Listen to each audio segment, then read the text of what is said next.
مجھ سے کئی دفعہ لوگ پوچھتے ہیں آپ کے والد صاحب، تو میں نے کبھی جھجک کے نہیں بتایا، نہیں میرے ابا پروفیسر نہیں تھے، میرے ابا پیر نہیں تھے، میرے والد صاحب جو تھے وہ عالم نہیں تھے، لیکن مجھے فخر ہے جب ان کا انتقال ہوا اور میں انہیں غسل دے رہا تھا تو اس وقت بھی ان کے ہاتھوں پہ چھالے تھے، اس لیے کہ وہ مزدور تھے، وہ محنت کرتے تھے، انہوں نے جیبیں کاٹ کے روٹی نہیں کھائی، انہوں نے ہمیں جو کما کے کھلایا ہے وہ محنت اور مزدوری کا ہے۔ میں ناز سے کہا کرتا ہوں الحمدللہ میں کسان کا بیٹا ہوں، میں اس کا بیٹا ہوں جو دھرتی کا سینہ چیر کے اناج اگاتے تھے۔ اور میں نے دیکھا ہے کہ جب بڑولے میں میری اماں گندم بھرنے لگتی تو میرے والد صاحب فرماتے تیاں تیانیاں دا حصہ بھی کٹ لئی، غریباں دا بھی کٹ لئی، فلاں دا بھی، تے فلاں آدمی دی گندم عید کی تھوڑی ہوئی ہے، وہ 2 بوریاں ادھر بھی بھیجنی ہے۔ تو وہ جو غریبی کی سخاوت تھی اور وہ جو سادگی کی سخاوت تھی، اس کے اندر جو رانائی تھی اور اس کے اندر جو جذبہ اور شوق تھا، مزدور کا بیٹا پیچھے پیچھے جاتا ہے اور وہ گھبرا کے زندگی گزارتا ہے، تمہیں تو سار اٹھا کے جینا چاہیے۔ جوانوں، سادہ زندگی آسان ہوتی ہے، یہ جو زیب و زینت والی زندگی ہے یہ مشکل بڑی ہے۔ آپ یقین کریں جن لوگوں نے کپڑے پہننے ہیں نا پردے کے لیے، وہ بڑے سوکھے ہیں، جو بھی مل گیا پہن لیا، اور جنہوں نے دکھانے کے لیے پہننے ہیں وہ بڑی مصیبت ہے کہ یار میں نے اتنا مہنگا جوڑا پہنا ہے، کسی نے تعریف ہی نہیں کی۔ کوئی تعریف کر دے تو پھر کہتے ہیں دیکھا نا آنکھیں چندیا گئی نا دیکھ کے، اور نہ کرے تو کہتے ہیں جال ہی گیا ہے پورا، ایک جملہ نہیں بول سکا۔ چونکہ مزاج ہے نا، یہاں جو آدمی کھیت سے اٹھ کے آیا نا چارہ کاٹتا، تو اس کو جہاں بھی موقع ملے گا اس نے بیٹھ جانا ہے، جمعہ پڑھنا نکل جانا ہے۔ اور جس بچے نے 4-5 ہزار بالوں والوں کو دیا ہے نا، سیدھے کر دے ذرا میرے، وہ بڑا پریشان ہے کہ میں نے اتنی محنت کی ہے کسی بندے نے دیکھا بھی نہیں۔ سادہ زندگی آسان ہوتی ہے، بندہ سوکھا رہتا ہے، اور جو تکلفات والی زندگی ہے، لوگ تعریف کریں، لوگوں سے کچھ، وہ مشکل ہے۔ حضرت مولا علی اتنی حکمت، اتنی دلیری، اتنے بڑے آدمی، لیکن ایک دن نا نبی پاک صلی اللہ تعالیٰ علیہ وسلم کو پتہ چلا کہ حضرت فاطمہ زہرا میں اور جناب علی میں کسی بات میں رائے کا اختلاف ہوا ہے، تو حضرت علی ناراض ہو کے چلے گئے، حضور ڈھونڈنے نکلے، یہ بخاری میں موجود ہے، سرکار ڈھونڈنے نکلے تو دیکھا کہ حضرت علی نا مسجد نبوی کے ساتھ ننگی زمین پر ایک چادر بچھائی تھی، تو وہ جب سوئے حضرت علی تو آپ نے کروٹیں بدلی تو چادر بھی تھوڑی سی رک گئی، تو سارے کپڑوں کو مٹی لگی ہوئی ہے اور آرام سے حضرت مولا علی شیر خدا آرام کر رہے ہیں۔ میں جوانوں آپ سے کہتا ہوں یہ زندگی سوکھی ہوتی ہے۔ میں نے کھیت کی وٹ پہ، بننے پہ، کھیت کے کنارے پہ کسان سوتے ہوئے دیکھے ہیں، اور میں نے 1.5 کروڑ کی گاڑی میں نفسیات کے ڈاکٹر کے پاس بیٹھا وہ شخص دیکھا ہے جو کہتا ہے پتہ نہیں کیا بات ہے، نیند کیوں نہیں آتی۔ وہ زندگی آسان ہے، اس میں تھکاوٹ ہوئی ہے، بندہ سو گیا جہاں جگہ ملی، سو گیا، اور کچھ تڑپ رہا ہے کیونکہ وہ عادی ہو گیا ہے، یہ 2 منٹ کے لیے بند ہو گیا ایسی، تو وہ گیا۔ حضرت علی وہاں آرام سے، سارے کپڑوں کو مٹی لگی ہے۔ میں مولا کائنات کی بات کر رہا ہوں، میں شیر خدا کی بات کر رہا ہوں، میں اسد اللہ کی بات، امام المشارق والمغارب کی بات کر رہا ہوں۔ حضرت مولا علی اس زمین پہ، سنگیو زمین پہ آرام سے سو رہے ہیں۔ میرے محبوب گئے اور جا کے فرمایا یا ابو تراب، او مٹی والے اٹھ جا، کپڑوں کو مٹی لگی تھی نا، مٹی والے اٹھ جا، لفظ کیا، یا ابا تراب، او مٹی والے۔ حضرت علی کو ساری حیات ظاہرہ جس نے بھی ابو تراب کہا، جناب علی بڑے ہی راضی ہوئے، خوش ہوتے تھے، فرماتے تھے یہ مجھے کہو، یہ میرے نبی نے مجھے کہا ہے، اور مٹی والے اٹھ جا۔ آپ کی زندگی کی جو سادگی ہے، میں آپ سے عرض کروں ہمارے تکلفات ہمارے اپنوں کو بڑا پریشان کرتے ہیں۔ ایک داماد وہ ہوتا ہے جو جہاں بٹھاؤ بیٹھ گیا، تو بوڑھا سسر بھی سکون میں ہے، ساس بھی آرام میں، اور ایک وہ ہے کہ جو ہر بات میں بگڑتا ہے کہ یہ چادر میرے شایان شان تھی جو بچھائی ہے، تو پتہ نہیں ہے میں کون صاحب ہوتا ہوں، تم نے میری مرضی کے مطابق فلانا کام نہیں کیا۔ آپ یقین کریں سسر بیچارہ ادھار پکڑتا پھرتا ہے کہ داماد صاحب آ رہے ہیں، ہر بات میں رٹا، ہر بات میں جھگڑا۔ میرے پاس سنگی دور دراز سے آتے ہیں تو میں دیکھتا ہوں کہ اپنا لہجہ ہے، تو کچھ لوگ اتنے میٹھے، اتنے پیار والے آتے ہیں، کہ یوں محسوس ہوتا ہے کہ جیسے ان کے لیے آپ کو کوئی تکلف کرنے کی ضرورت نہیں، اور کچھ ایسے ہیں کہ آپ کو سراہنے کھڑے ہونا پڑتا ہے کہ جناب کی چائے جلدی لے آئیں، مزاج نازنی پہ بات چیزیں گراں گزرتی ہیں۔ تو بھائی جب آپ سادہ اور آسان ہو جاتے ہیں تو آپ دوسروں کے لیے بھی دشواری کم پیدا کرتے ہیں۔ حضرت علی شیر خدا کہتے ہیں بھوک لگ گئی تھی، بھوک بڑی لگ گئی اور حالات غربت کے تھے، آزمائش تھی، تو فرماتے ہیں کہ میں نے سوچا مزدوری نہ کر لیں۔ ہم کیا کرتے ہیں، جو زیادہ غریب ہے وہ مانگ لیتا ہے، جو درمیانے طبقہ ہے وہ ادھار لے لیتا ہے۔ حضرت مولا علی نے کیا فرمایا مزدوری نہ کر لیں، چونکہ حالات کچھ اور تھے۔ تو حضرت مولا کائنات شیر خدا کرم اللہ تعالی وجہ الکریم فرماتے ہیں، یہ سادگی دیکھیں، آپ فرماتے ہیں میں مزدوری ڈھونڈنے نکلا۔ کیوں نہیں ملتی ہمارے جوانوں کو مزدوری، کیوں کہانیاں سناتے ہیں؟ حضرت علی کہتے ہیں میں ڈھونڈنے نکلا، ایک عورت کو میں نے دیکھا کہ اس نے کچھ مٹی نکال کے رکھی ہوئی ہے، تو اسے تر کرنا چاہتی ہے۔ پرانے زمانے میں مٹی میں پانی ڈال کے اسی سے لوگ کام لیتے تھے، اسی سے دیواریں بن جاتی تھی، ہم گھارا کہتے ہیں اپنی زبان میں۔ تو وہ گھارا بنانا چاہتی ہے لیکن پانی نہیں نکل رہا اس سے نا، اس نے کنویں سے پانی نکالنا، نکل نہیں رہا۔ تو حضرت مولا علی شیر خدا کرم اللہ تعالی وجہ الکریم فرمانے لگے، میں نے اس بی بی سے کہا کہ میں پانی نکال دوں، مزدوری دو گی؟ اس نے کہا میں بھی مزدوری تلاش کر رہی تھی، ایک پانی کا ڈول آپ نکالیں گے اور مٹی پہ ڈالیں گے تو ایک کھجور دوں گی۔ حضرت علی فرماتے ہیں گرمی بڑی سخت تھی، میں نے 16 ڈول پانی کے نکالے، 16 برتن بھر کے پانی نکالا اور اس مٹی پہ ڈالا، پھر میں ہاتھ دھو کے آیا اور اس خاتون کے پاس بیٹھا تو اس نے مجھے، او مزدورو کمزور پڑتے ہو، پیچھے پیچھے ہو کے بیٹھتے ہو، خیال بناتے ہو کہ ہم کوئی کمزور لوگ ہیں؟ یہ دیکھو میں کن کی بات کر رہا ہوں، جن کا پیار ایمان ہے، جن کی محبت ایمان ہے۔ حضرت مولا علی شیر خدا تمہیں سبق دے رہے ہیں کہ حکمت، دانائی، بہادری اور پھر سادگی، اس لیے کہ حضرت مولا علی شیر خدا کہتے ہیں میں مزدوری کر کے کھجوریں کما کے لایا، اور لا کے نہ تو میں نے اکیلے نہیں کھائیں وہ، کیونکہ قحط کا دور تھا، حالات اور تھے، فرماتے ہیں لا کے حضور کو پیش کی۔ میں نے کہا حضور یہ کھجوریں ہیں، تو کریم نے پوچھا کہاں سے آئی ہیں؟ میں نے عرض کی حضور بھوک بڑی لگ رہی تھی تو مزدوری کے لیے نکلا، تو ایک عورت نے اپنے مٹی کو پانی لگانا تھا تو میں نے محنت کر کے یہ 16 کھجوریں کھائی ہیں۔ تو کہتے ہیں حضور زمین پہ بیٹھے تھے، مجھے بھی ساتھ بٹھا لیا، کھجوریں ہم نے وہاں رکھ لی، بڑے شوق سے میٹھی میٹھی باتیں بھی ہونے لگی۔ یہ تو جو لوگ روز کھاتے ہیں نا گوشت، وہ تو نخرے کرتے ہیں، کہتے ہیں وہ جناب یہ ذرا یہ چیز مجھے ہضم نہیں ہوتی، کولیسٹرول ہے فلان، پیچھے لے جاؤ پیچھے۔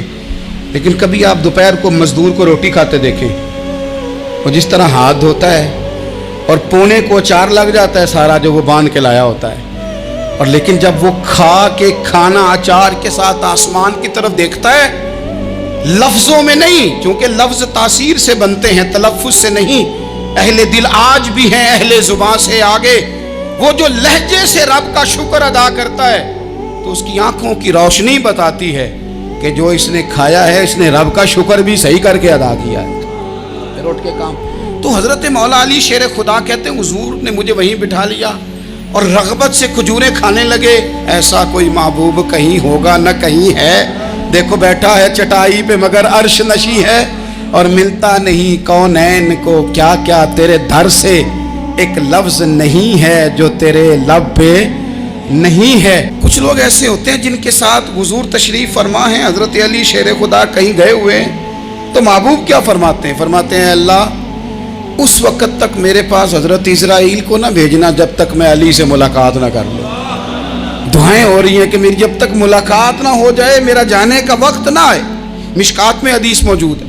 تو سرور کائنات علیہ السلام کا جو ان کے ساتھ قربت ہے، حضور کا جو ان سے پیار ہے، حضور نے ہر مہاجر کو ایک انصاری کا بھائی بنایا، انصار کے اندر حضور نے بھائی چارہ قائم فرمایا، اور یہ تاریخ کا وہ والا بھائی چارہ ہے جس کی نہ اس سے پہلے کوئی مثال ہے، نہ قیامت تک دوبارہ کوئی مثال دی جا سکتی ہے۔ بھائی جب سگے بھائی جب شادی شدہ ہو جاتے ہیں نا تو ان کی اپنی اپنی جیبیں ہو جاتی ہیں، اپنی اپنی گفتگو ہو جاتی ہے۔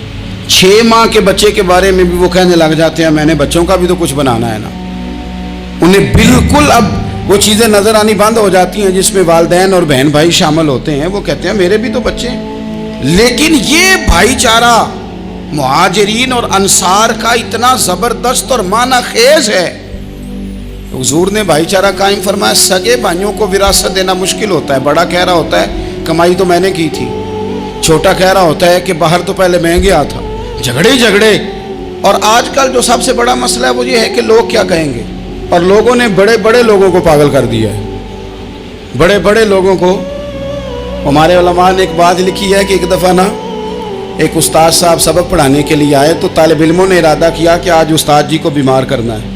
یہ جو آپ کے مشیر ہوتے ہیں نا ارد گرد، ان کی پڑتال بھی بڑی ضروری ہوتی ہے کہ یہ خبر کون سی لے کے آ رہے ہیں اور یہ کس طرح سے گائیڈ کر رہے ہیں۔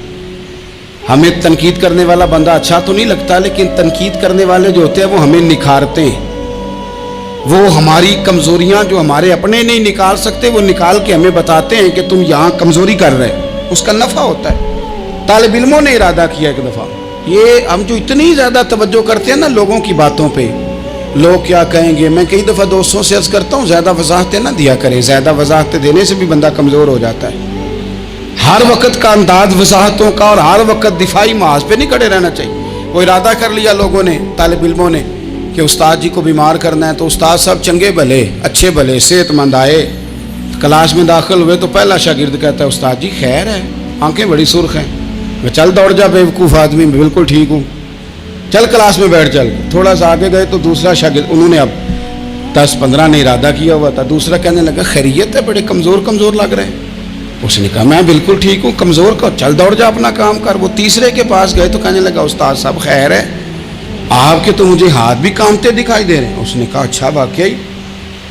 اب چوتھے نے بھی یہی بات کی، پانچویں نے یہی بات کی، تو آدھا گھنٹہ گزرا تو استاد جی کو سچ مچ بخار چڑھ گیا، وہ چھٹی پہ چلے گئے۔ کیوں؟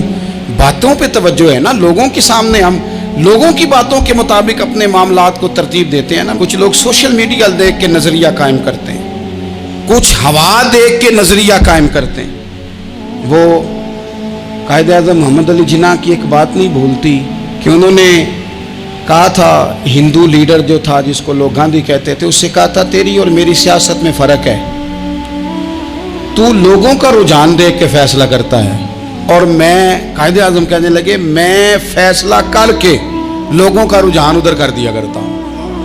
یہ کمال ہوتا ہے کسی شخص کا کہ اس کا اپنا نظریہ غالب آئے، بجائے اس کے کہ وہ دیکھے آج کل لوگ کیا کہہ رہے ہیں تو لہذا میں اس طرح کا ڈال جاؤں۔